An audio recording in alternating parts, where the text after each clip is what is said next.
Good morning or good afternoon. Before COVID-19, retailers, like all businesses, were challenged to manage and sell to four generational cohorts that included the baby boomers, Generation Xers, millennials, and Generation Z. As employees and consumers, each generation was dramatically different in terms of their expectations for work, as well as their expectations for the brands that they frequented. Coronavirus hasn't changed that, and in fact, it's amplified that. This has increased the difficulties and the importance of appealing to people in each demographic. And whether you're an operator or in HR or in IT, understanding how each generation has been affected by and reacted to COVID is critical to succeed in these unprecedented times. So with that, welcome to today's webinar. We're here to explore the generational impacts of COVID-19 in today's retail environment. I'm Bob Clements. I'm the president of Axsium Group. And Axsium Group is a global workforce management consulting firm dedicated to helping organizations improve the efficiency of their workforce through strategy, productivity, and technology-related services. Now, before I get into inviting my guest and we really get into the heart of the Q&A that we're going to go through, I'd like to ground us. And it goes without saying that COVID has had a tremendous impact on all of us, and especially on retail. It's had an impact on its workforce and its consumers. And changes happen at warp speed and will continue to happen for the foreseeable future.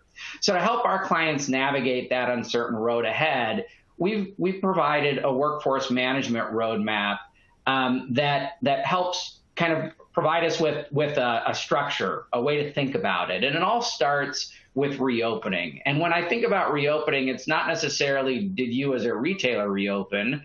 It's really about the reopening as stay-at-home orders lifted, because at that point, consumers got back out into the market and started interacting a little bit more. And as we reopened, we moved into what we think about as the first phase, which is the react phase. And that's where we are now. For the last 6 to 8 weeks, we've all been operating in this react phase. And during this react phase, we're really focused on a couple of things. Number one, we're focused on stabilizing our business as we start to operationalize or as we start to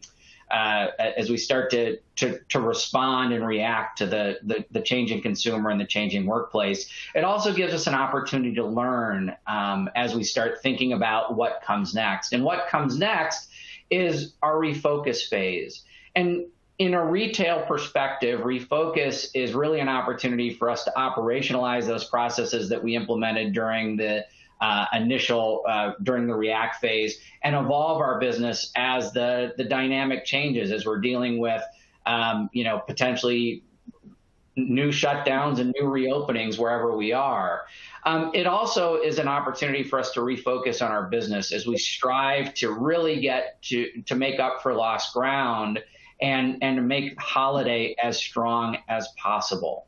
And last but not least, once we get through holiday, we move into the reinvent phase. At the reinvent phase, we're going to be thinking about how do we optimize and thrive in a post-COVID world. And I say post-COVID a little bit lightly here, because whether we have a vaccine or whether we're still living with the active virus, COVID is with us. And at that point, we'll have been living with it for more than a year. Behaviors will have changed. And we need to think about how we're going to address those going forward through operation or through new processes, through new technologies, and more. And through each of these phases, the generational, the impact of the generations is very, very important. And you have things to think about with the workforce throughout this entire time. So it's that context that I want to start to dive into understanding kind of that generational impact of COVID-19, the impact COVID-19 has had on our generations. And to discuss that with me today, joining me is Alexandra Levitt. Alex is an HR futurist and an author. She helps organizations and their employees to be competitive and marketable in the future business world.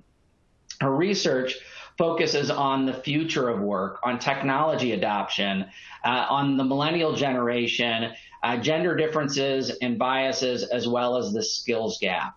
She's the author of several books, including They Don't Teach Corporate in College and Humanity Works, Merging People and Technology for the Workforce of the Future. And I've had the pleasure of working with Alex over the last several years as part of the Workforce Institute at Kronos, where we're both advisory board members. So Alex, welcome to the webinar today. Thanks so much for having me, Bob, and thanks to Axsium too. It's great to be here. Well, I'm really looking forward to our conversation today. And to get going, I thought it might make sense for us to ask a couple of poll questions so we can learn a little bit more about who's on, and they can learn a little bit more about each other. So I'm going to bring up that first poll question now. And the question is, for the audience, what are the primary age groups of your customers? And so we've got each of the 4 generations listed: Gen Z, Millennials, Gen X, and Baby Boomers. And so we'd ask you to kind of, with your customer in mind, who is your primary customer? Who's your primary buyer? So let's just take a minute here and fill that out. And I'm going to fill space for just a little bit longer, and then we'll move on to the next to look at the results of those questions. So let's move on then. And what we can see is that it's a pretty even split between each of the generations here. What we see is probably the boomers and Gen Xers being the primary customer here, with the millennials not too far behind, and Gen Z kind of, I won't say a distant third, but maybe 10 points back. Any comments on that, Alex? Well, first of all, I just want to make sure that when we talk about generations, different people have a variety of opinions about what constitutes a generation. So for the purpose of this event today, the discussion that we're all going to be having, I want to define the baby boomer generation as born 1945 to 63, roughly. So just after the Second World War. So those are people who are in their late 60s and 70s now. Then we have Gen X, born roughly 1964 to 79. So those are the mid-40s and 50s. And then we have the millennial generation, which we all know pretty well at this point. They are 30s and up to 40 years old. And then we have Generation Z, which is the newest generation that we are focusing on. And they were born roughly 1995 to 2012. So I think I forgot to mention the millennials' birth years. They were born 1980 to 1995. So for the purposes of this discussion today, your teens and your 20-somethings employees and customers, those are your Gen Zers. Your 30-year-olds, upper 20s, those are your millennials. Your 40s and 50s, those are your Gen X. And upper 50s, 60s, 70s, those are your boomers. Yeah, perfect. So I hope that helps. Perfect. Thank you. Well, and that'll help with our next question, too. So we just looked at who the primary age groups of our customers were. Now let's look at who the primary age groups of our employees. And just kind of reflecting back while people fill out this question, one of the things I think is interesting is that while Gen Z was the low man there, and Gen X and Boomers were the biggest numbers, that's not necessarily the size of the cohorts, right? I mean, the Gen X is one of the smaller cohorts, isn't it? Yeah, that's a really good point, Bob. What we have seen is that the largest generation in world history, in fact, up until very recently, were the baby boomers by a lot. And then we saw later on something that was called informally the baby bust with Gen X. And Gen X was about 2/3 of the size of the baby boomer generation. But then things switched up again. And then the millennials became the largest generation in world history. And then things switched up again. And we see Gen Z, for a variety of reasons, including the recession and other things that were going on in society. Gen Z is another small generation. So we've got 2 big ones and 2 small ones, and that definitely impacts their power as both consumers and employees, and in terms of how you're going to be dealing with them and how you're going to be creating teams and servicing customers. Understanding how big the cohorts is really good. Yeah, we'll have a chance to dive into a little bit more about the characteristics of each of those in just a minute. But let's see what the results are. And here, what we're seeing is the millennials may represent the largest percentage of everybody's workforce here, with Gen X kind of falling secondarily, and then Gen Z. That's very interesting results, and I think it'll be something good for us to keep in mind as we get into the presentation here. Yeah, and that is definitely gelling with the larger research that shows that the millennials are the largest generation in the workforce right now by quite a bit. So it's interesting that our little survey here has definitely been reflected in larger research too. That's great. Yeah, I appreciate everybody taking a time out. We're going to ask a couple more questions of you in a minute, audience. But Alex, what I'd like to do is kind of shift our gears for a minute and ask you a question. We were talking a little bit about the different cohorts. What are the challenges that each generation faces as a result of COVID-19?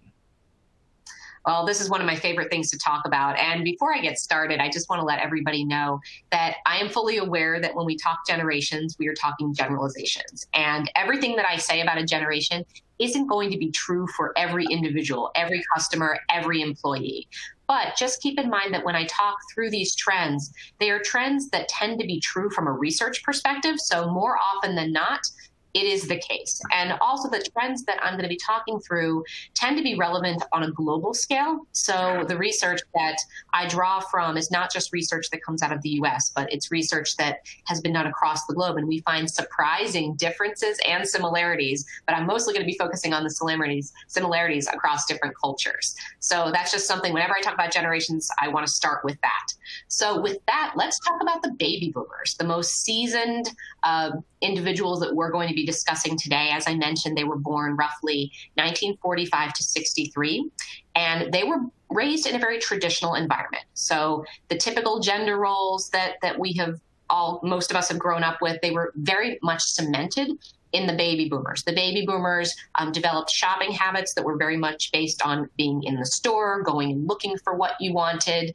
In terms of their relationships, both with employers and with friends, they wanted to be respected. They wanted to be valued. They wanted their expertise to grow over time and to be the senior member of the team. And that's something that motivates them today.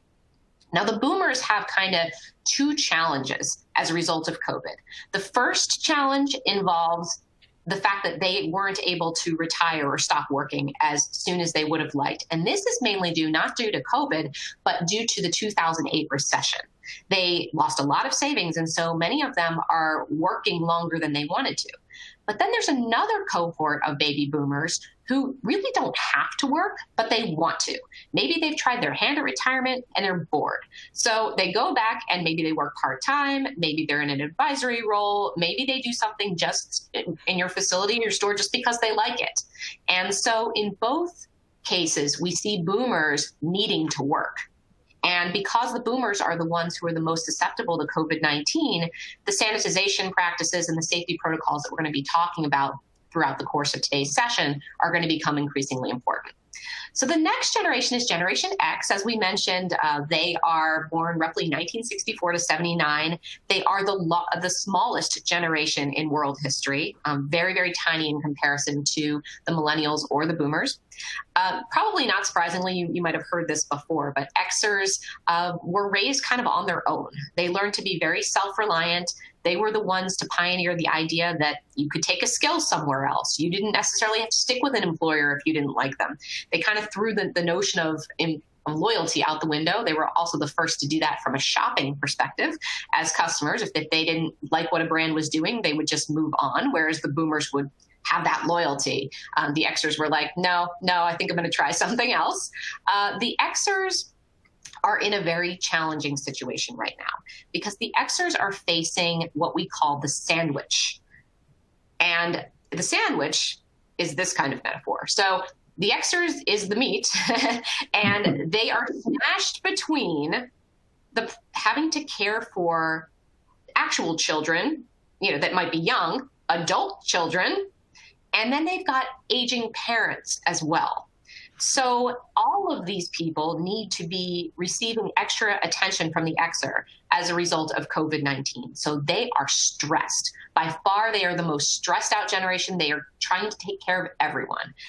And they're used to it. They're used to being self-reliant and not depending on anybody else. But this is a situation in which their mental health issues are skyrocketing. So that's the Xers.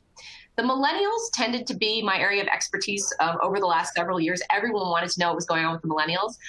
The biggest thing I want to say about millennials is that they are not the kids anymore. As we can see, the oldest millennials are over 40 now, and they are well entrenched in adulthood, which was slightly delayed.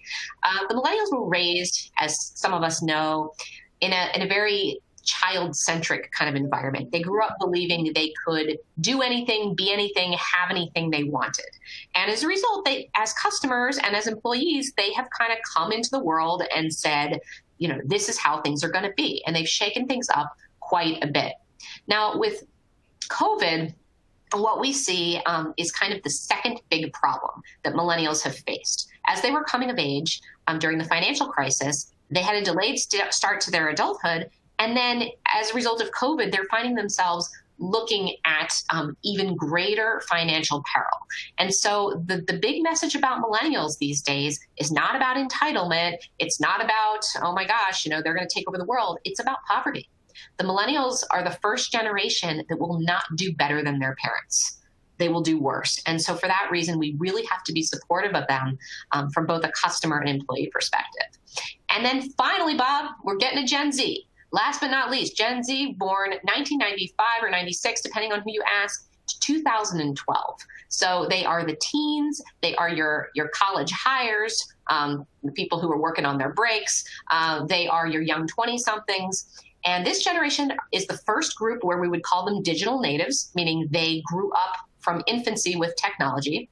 And they have been used to having a mouthpiece, because they communicate online via TikTok, via YouTube videos, and they feel like they can make a difference in society, both in the types of companies that they support and the types of companies that they work for. Even if they're an hourly worker, they want an organization that is doing right by society.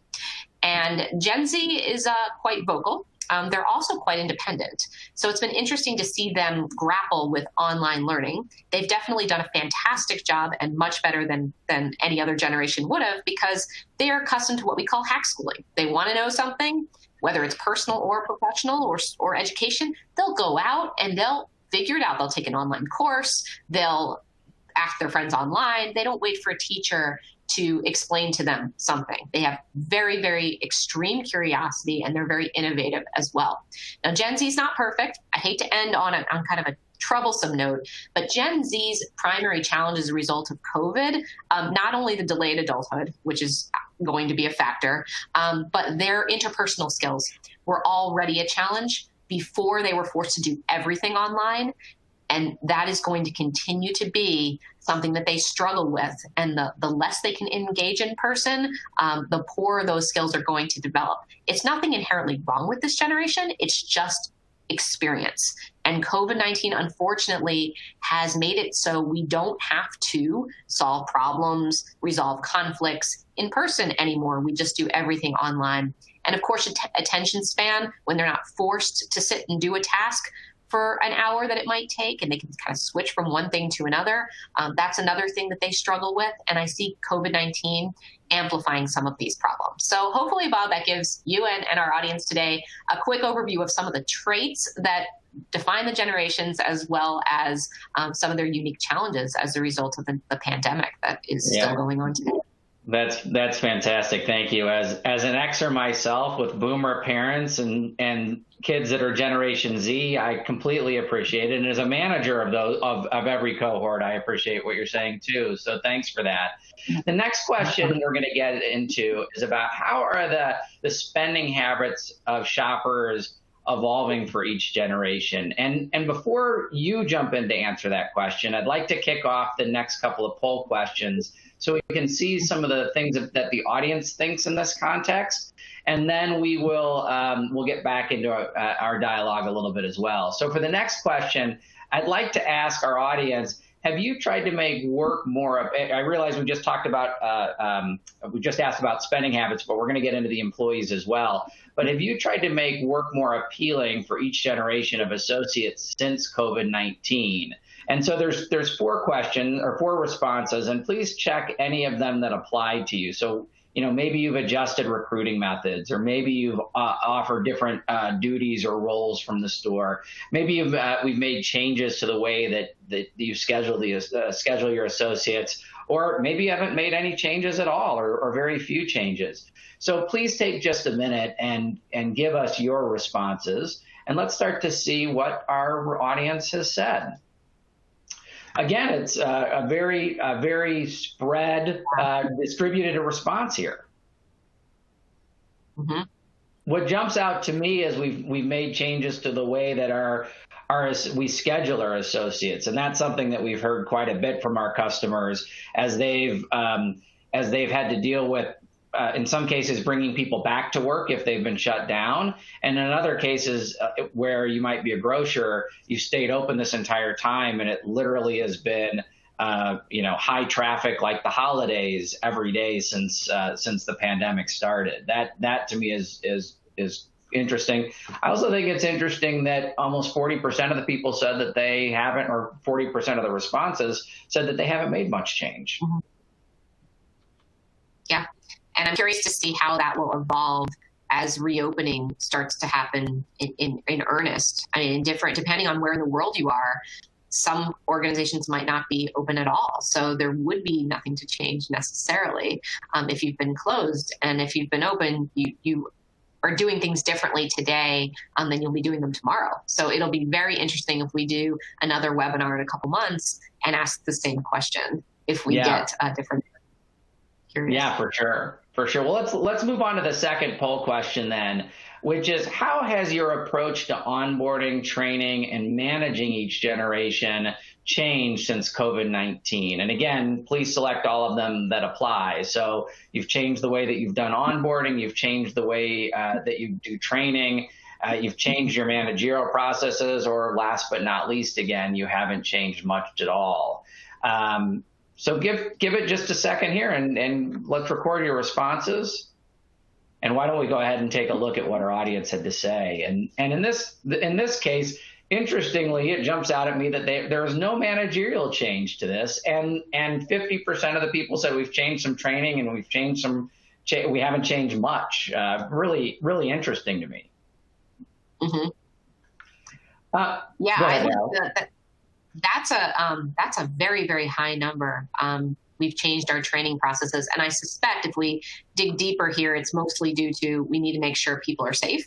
So we have changed a lot of protocol related to how people get acclimated to an environment that will keep customers and other employees as safe as possible. But what I love about this, Bob, is that we talk a lot about, and that's not really the subject of today's webinar, but we talk a lot about developing a learning-centered culture and having a culture where people are motivated to continuously upskill and reskill to do things better, not just because they have to, because it makes them safer, but because it's a better way to do business and it's better for the people who work there and shop, et cetera. So I love this kind of newfound interest in training and development and learning, because hopefully that will extend to other things, not just COVID safety protocol.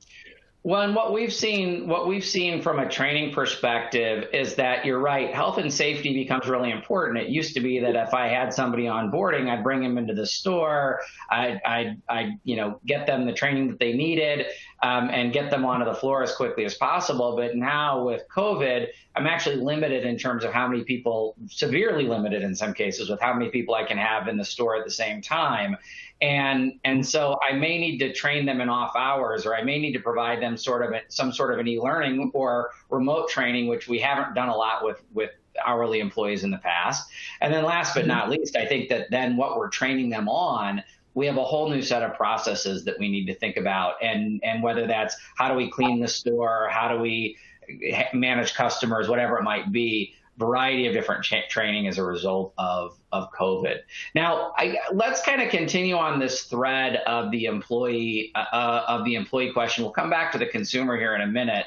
And so if we think about that, there we go. If we think about it from that perspective, how should we recruit, train, and engage the best of each generation in this new environment? I think this is an excellent question, and it's something that Bob and I we've been getting a lot over the last couple of months. And we actually, surprise, surprise, conducted a small survey before you all got on the call today that asked very similar questions. And we saw that about half of the people we asked indicated they haven't changed much as a result of COVID-19. So we saw some of that reflected in your responses, but I would say in our survey, there was even a greater percentage of people who said they really kind of haven't changed much. And in the survey too, we learned that younger employees were saying they were in the greatest need of flexibility. Now, this is interesting, given the fact that the Gen Zers have the least conflict of anyone else. They don't tend to have children, and they don't have daycare issues of the millennials and the Xers. They don't have other jobs that they tend to be working on. If they are going to school, maybe it's online, or it's not as rigorous as it once was. But they're the ones who are demanding the most flexibility. So that was kind of interesting to me. If you've got a lot of Gen Zers, that's something that you've probably been hearing. Older workers, they are concerned about workplace safety for sure. They are in the high-risk categories. But that said, they want to get paid. They want to go back to work. They want to take the necessary precautions, whereas we are hearing more from younger employees that they're content to kind of ride it out and wait for the stimulus checks to for their parents to kick them out. They are less interested in having any kind of risk to go back to work. So you may be experiencing more resistance, and you may need to put some processes and procedures in place that motivate these folks to get back to work. So in terms of what... Let me jump in there for a minute, because I think you hit on two things that we've absolutely seen as well. The first is that need for flexibility in terms of their work and scheduling. And from what we've seen that drive a lot more towards empowering employees to be able to pick their own schedules. And the younger generation certainly enjoys doing that. We're starting to see better adoption with all generations through that. The second piece of it, which I think is critical, you're right, kind of talking about the differences between the older workers and the younger workers.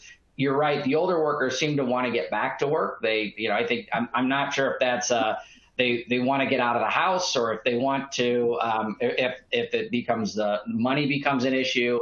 But there does seem to be a work ethic to get back involved. But you've got to be able to provide them, whether it's your associates in this case, or whether it's your customers. You've got to provide them with confidence that they do have a safe environment to go to work in, right? You've got to provide them that you are taking the right health and safety measures to keep them safe and keep the customers safe. So I think that really kind of resonates with me. And then we also are seeing the exact same thing from the younger generation not being really ready to go back to work. And it'll be interesting to see in about 3 weeks when the stimulus checks or the unemployment benefits change in the U.S. as to whether or not we'll start to see people get back to work kind of in that Gen Z group. Yeah, I've heard that many suspect there will be a large change at that point. And this is a generation that's very close to their parents, just like the millennials were. So maybe they're going to stay in their family groups and hope things are going to work out that way. But yes, Bob, those are excellent points. And in fact, general research does reflect a lot of what you're saying. Most of the research that's coming out now says that the primary way to engage is just to ensure that you've got health and safety protocols in place for members of all generations. That's not something that is unique to the boomers. The boomers are more vocal about it, but it really is something that's concerning everyone. And other ways that you can engage. So I mentioned a couple of minutes ago that boomers and Xers, they're very proud of their experience. They're very proud of how long they might have been in grocery, for example, and they know a lot. They've got a tremendous amount of institutional knowledge. So what you want to do is leverage this institutional knowledge and tap them to try to figure out how can we create these more flexible 21st century workforces? How can we do things in a way that preserves the integrity of the industry, preserves the integrity of our brand, while also adapting to this new environment?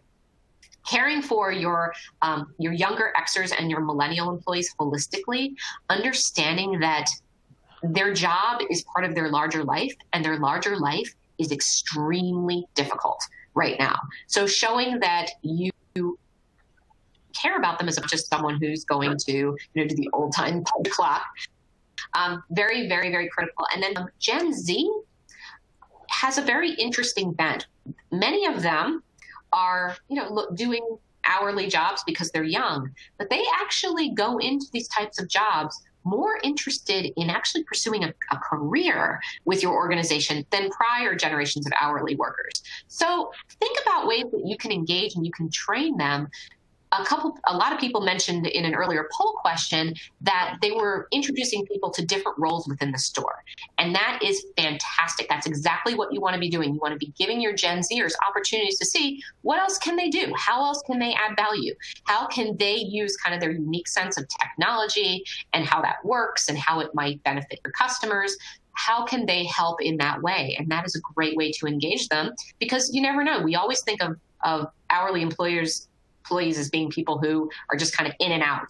But you'd be surprised, with this new generation, there is a huge potential to keep them. And if you engage them in the right way and you show them the ropes and you show them how business works and the different roles that they can play, I wouldn't be surprised if they do stay with you and actually build more of a career within your organization. So those are just a couple of things to think about. We could, of course, do a whole session just on this question, but hopefully those provide some high-level insight.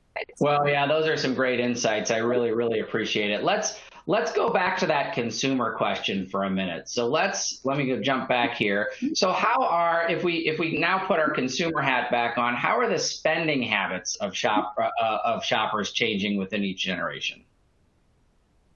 Well, I love this, Bob, and this is where the majority of the research has been done, because obviously retailers like yourselves are very curious. How do we need to be adapting to this new situation? We still need people to purchase our products and services. And so there's a lot of interesting research and stats that have come out in the last couple of months. Salesforce did a great study around boomers in particular, and they found that boomers are not waiting. They're not waiting for a vaccine, for assurances from the government. They're not waiting for testing. They are heading back to shops. Of course, as we mentioned, sanitization is a must. They also have expressed a strong interest in those special hours for elderly customers, high risk folks. So they want to go back, but they do want to make sure it's safe.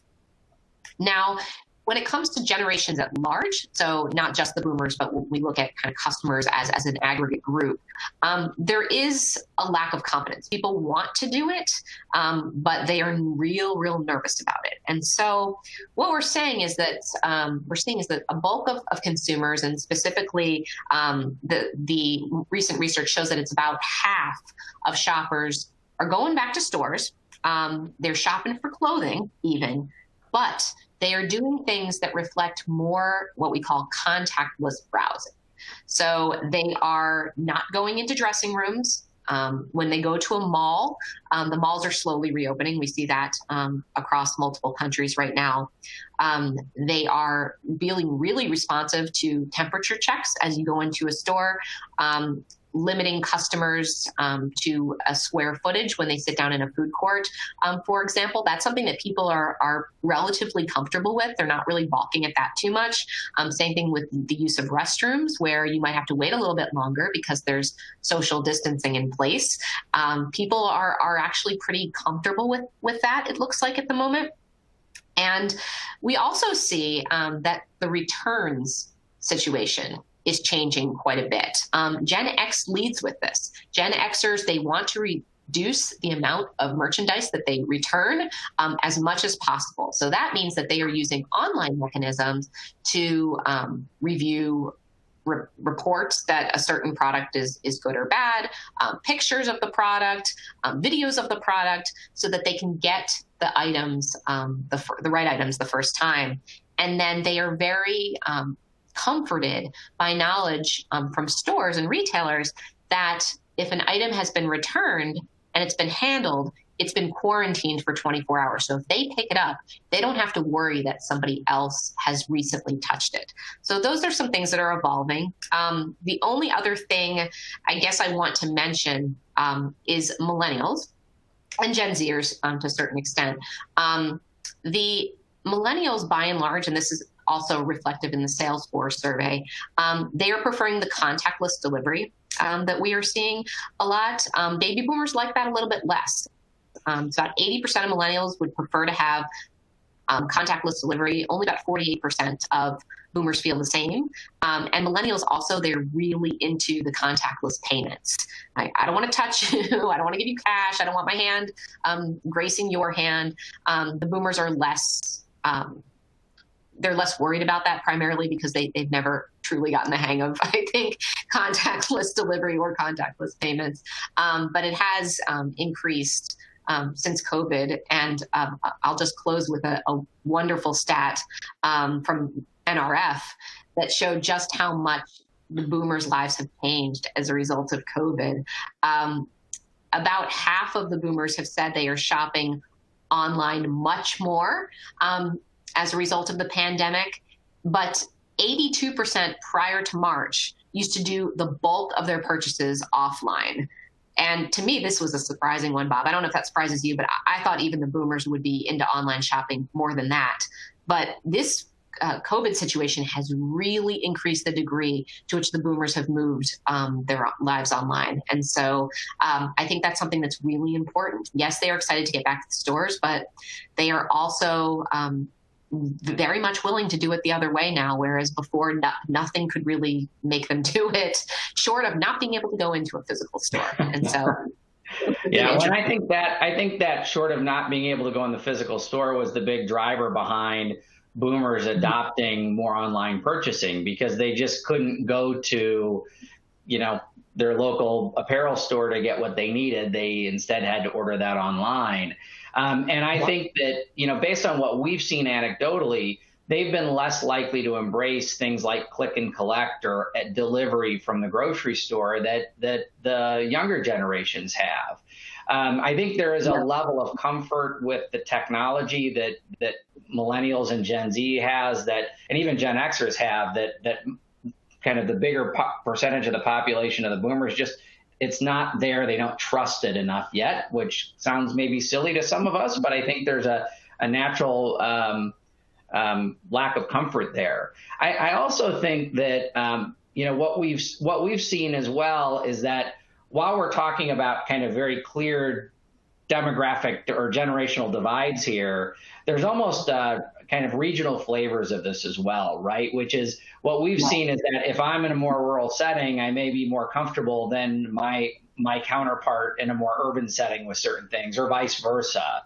And that, I think that just creates more complexity in today's environment, right? Is understanding kind of the level of risk people are willing to take does vary a lot by geography. Yeah, I think that's a brilliant point. I mean, I even experienced that myself.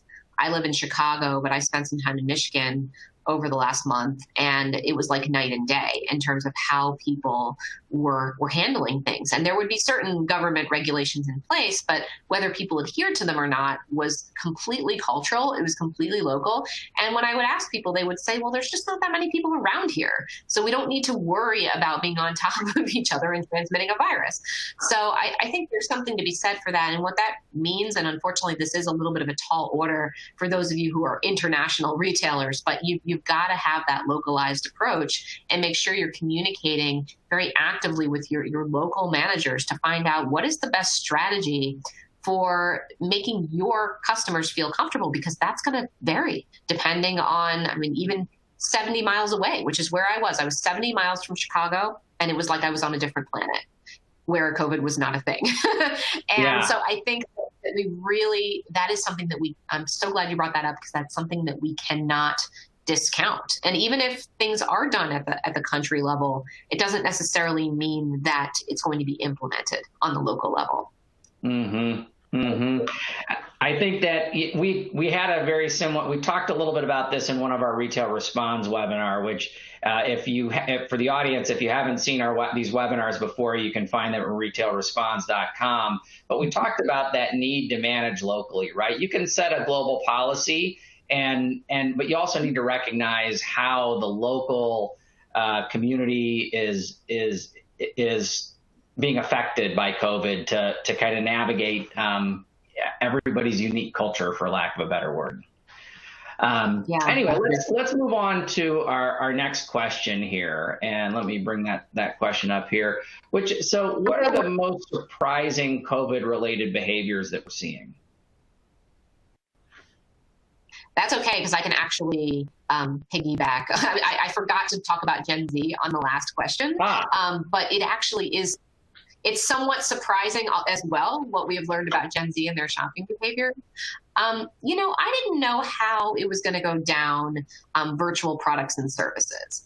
I wasn't sure how I was going to cope with them myself, and I wasn't sure how the various generations would cope with them either. And I just want to let people know, this was also part of the Salesforce study, that Gen Z in particular loves the live stream gym classes. They'll consult a stylist online. They are perfectly comfortable paying for a virtual version of something that would typically be done in person. And for me, it's not really the same. I'm an Xer. So I'm like, I don't think I want to pay as much, or I don't want to pay at all. But Gen Z is very, very receptive. And fortunately, the technology, many of you are using it already, that allows people online to try on outfits and to pirouette themselves through a variety of mirrors and check out how it looks from different angles. I mean, that is the kind of thing that the younger customers in particular are very jazzed to see and enjoy that tremendously. So that is one of the more surprising things. I kind of thought people would do it by force because they had to, but not necessarily that they would continue to do that even when the physical option became available to them. And I think that is what we're going to see. And that's something that as retailers, we need to be aware of. So going back to just to jump on that point for a minute, I think that type of virtual technology, you use the example of live stream a gym class or visit a stylist through Zoom.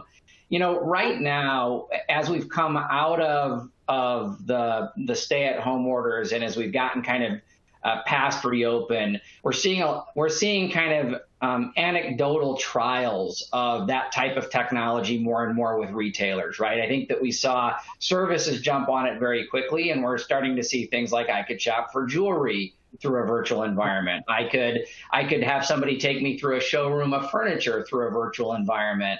I think that right now we're still very, very early days, and we're probably going to see that decline in use for a little bit as we see consumers effectively rush back into stores, taking care of pent-up demand and things like that.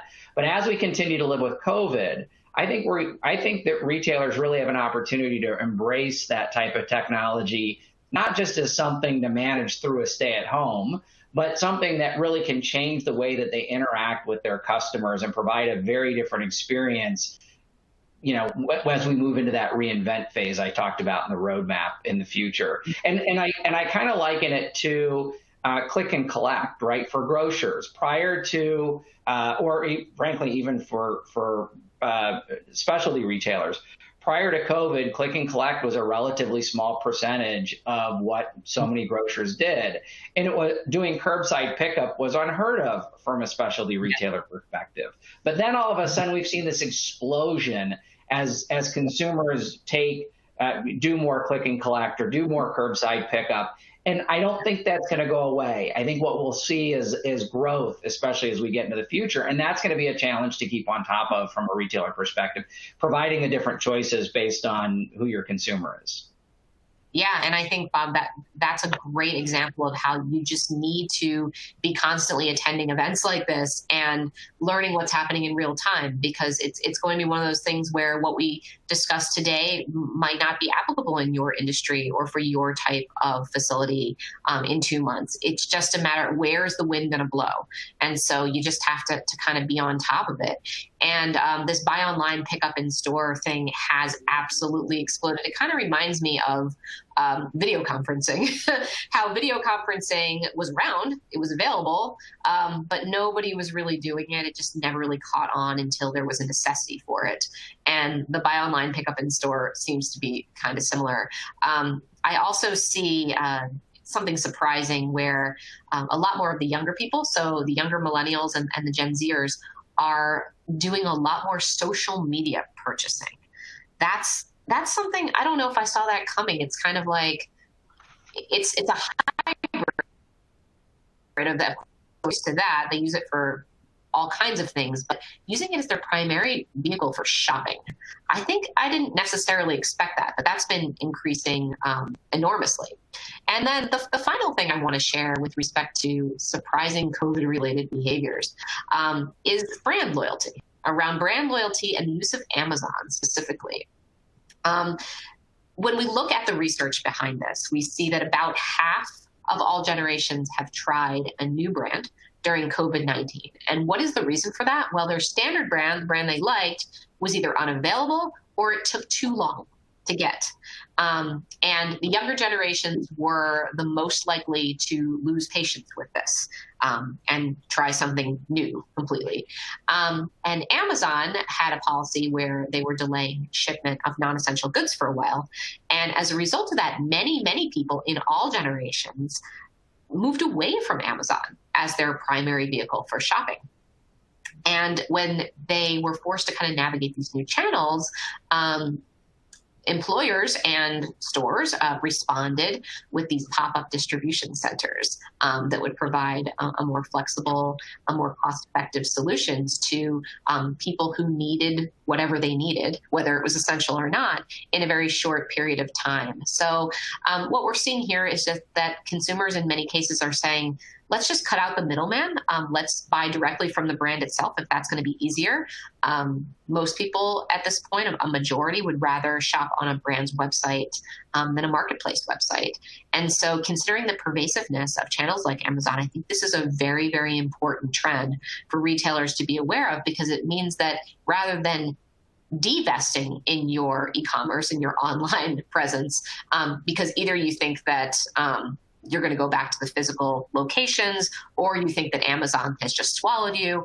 You don't want to be doing that, because COVID-19 has really kind of soured some people on Amazon. And so that's an opportunity that you can take advantage of. That's terrific. Thank you for that insight. We are starting to get some questions that are coming in, and so maybe we can take a minute to address or tackle some of the questions. And if you weren't aware, as an attendee, if you weren't aware, you can ask questions through the Q&A feature down below. They'll come in, and we'll try to get to as many as we can in the next 5 minutes or so. And Alex, one of the questions is kind of related to what we were just talking about kind of the adoption of things like e-commerce. And the question that's being asked is that 3 months of COVID has advanced e-commerce by 10 years and really driven a lot of adoption around that. So that's there. People get it. They think it's here to stay. But what's new? Kind of how are things going to change? What kind of technology is going to come or behavior is going to change in, let's say, 6 months that we need to be in front of her and to consider. And so for example, one of the things that I think about is a recognition that for most retailers right now, their store P&L is broken. They've introduced a lot of new processes for health and safety purposes to accommodate social distancing. They're limited in terms of the capacity that they have in the store. And the reality is, as much as we might wish it otherwise, that's probably not going to change. The reality is labor costs are going to be higher. There's going to be a higher demand for labor. And while you're going to be able to squeeze some efficiency out of that, I think that the reality is that retailers, to really get profitable again, are going to need to start to think about how do we blend that associate with automation, whether that's software, whether that's robotics or technology in some way, to effectively manage costs and maximize the time that we have with the associate. Yeah, and I think that's an absolutely brilliant point, and that's something that we haven't really touched on that much today. But the nature of automation, and the fact is that just because you can automate something in a retail environment doesn't necessarily mean you should. And when you do insert a machine process into one that has normally been driven by humans, you need a lot of human oversight. You need humans to build it, to manage it, to oversee it, to fix it when it breaks, and then figure out how to redeploy it. And your associates may or may not be trained to do that kind of work. And in fact, this speaks to the upskilling trend where, and we could do a whole other session on this, but in the retail environment, the role of the associate is really changing, and what they are going to be required to do and how they can use automation to augment their own capabilities is going to be significant. It's not that you're not going to need those people. You're just going to need those people to be doing different things. So I think that's something we could absolutely talk more about. To get back to the e-commerce question, I don't necessarily see e-commerce fundamentally changing, but it needs to be better. And what I have seen a lot of, both anecdotally and through research, is that the e-commerce experience varies significantly from one organization or website to another. And customers are more fickle than they ever were. If they have a poor e-commerce experience, they will drop your brand like they've never heard of it. On the other hand, if they have a good e-commerce experience, they're likely to become a brand advocate. But there is just so much less patience for problems with e-commerce sites than there was before. And so that's kind of where I would recommend people emphasize. Don't get so tied down to the bells and whistles, or having all kinds of new artificially intelligent driven features in your e-commerce operation. Just make sure that people can select what they want, put it in their cart, pay for it easily, and get it delivered quickly. So the fundamentals need to be in place before we start worrying about how we can make it more sleek and sophisticated. And that's what I would say a lot of retailers found themselves in a pickle, because their e-commerce engines were really not strong enough to handle everybody doing things online.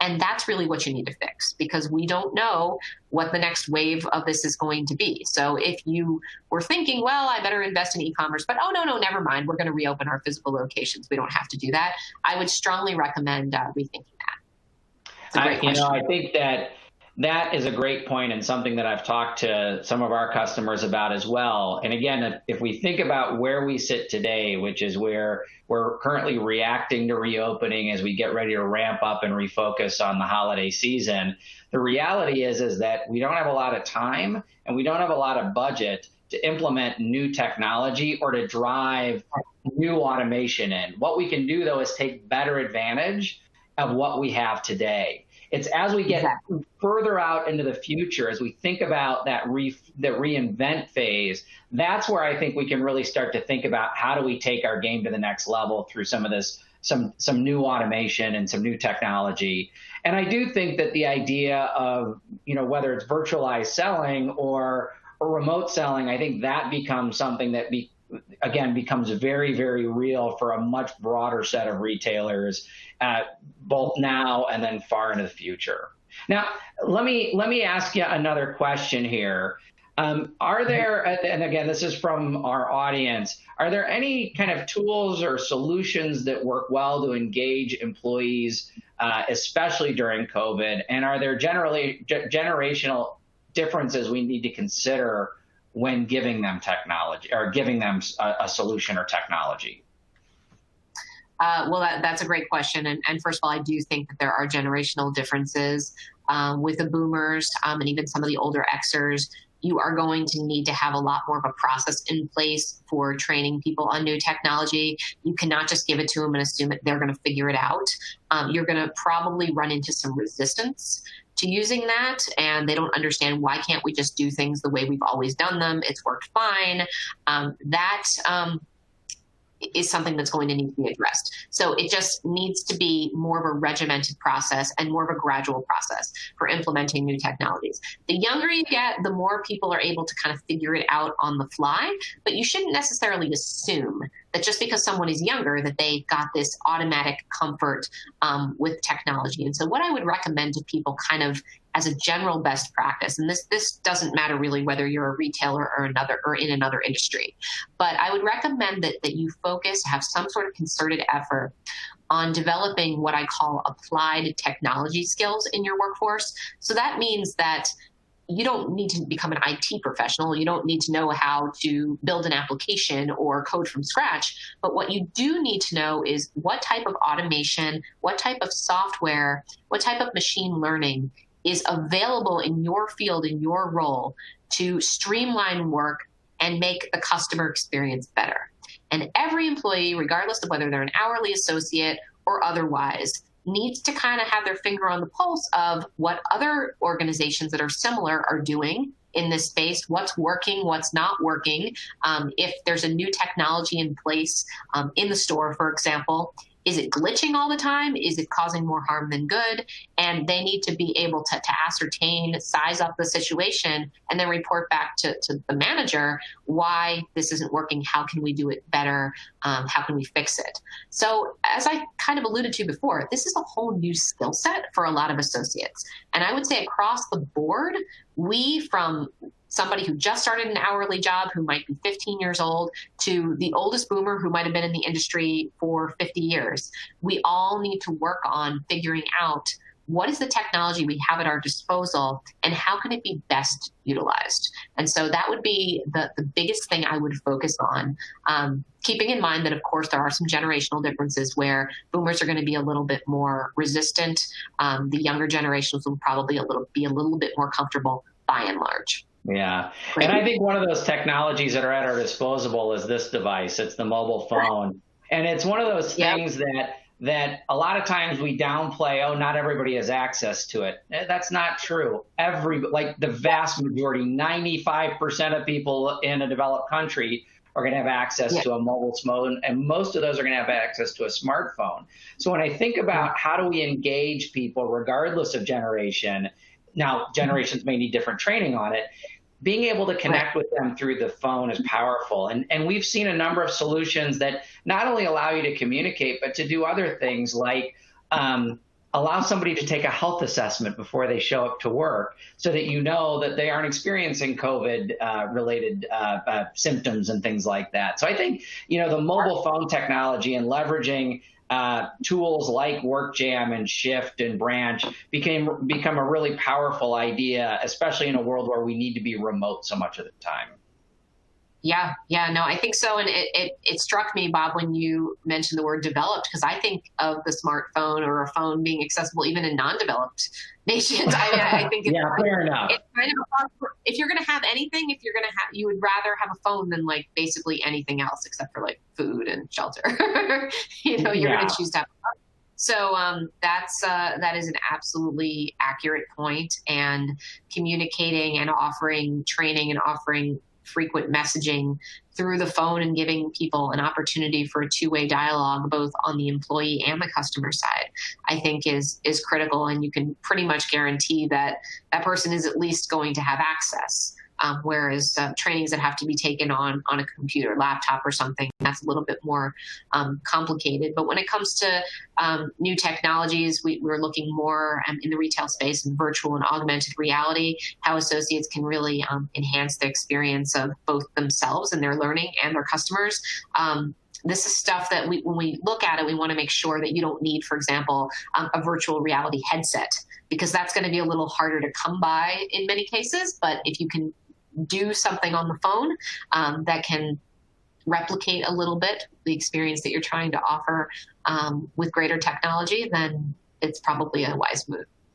Yeah, thanks. Well, Alex, we're out of time, or I need to start wrapping it up. So I really appreciate your insight, and I appreciate the questions that everybody provided. Thank you very, very much for attending today's webinar. If you do have any questions or follow up to us, please feel free to reach out to me. My email address is here on the screen. And you can also check out if you've enjoyed this conversation and want to dive deeper into some of these topics, please feel free to go over to retailresponse.com, which is where we've put all of our information related to how to navigate COVID in these really unique times. So once again, Alex, thank you very much for your time, and I appreciate everybody's time today. Have a great rest of your week and enjoy your weekend. Thank you. Thanks, Bob.